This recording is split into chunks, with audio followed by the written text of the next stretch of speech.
Guys আজ কি হলো দেখো। তুই আমার ভিডিও দেখিস? ভালো লাগে? দেখিস তো রোজ?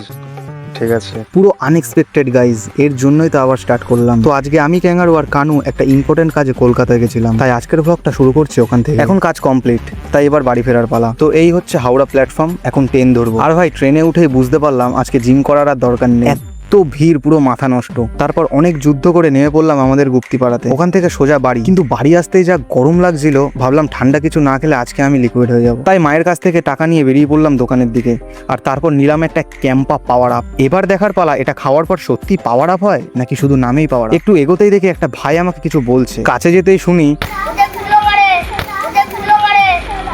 তুই আমার ভিডিও দেখিস? তুই আমার ভিডিও দেখিস? ভালো লাগে? দেখিস তো রোজ?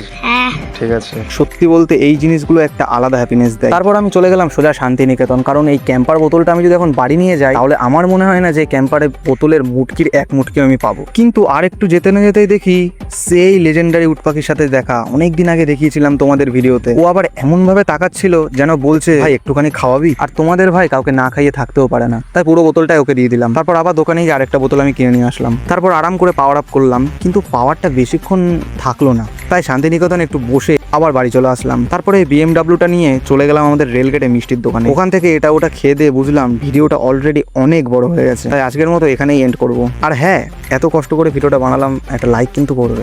চলো টাটা।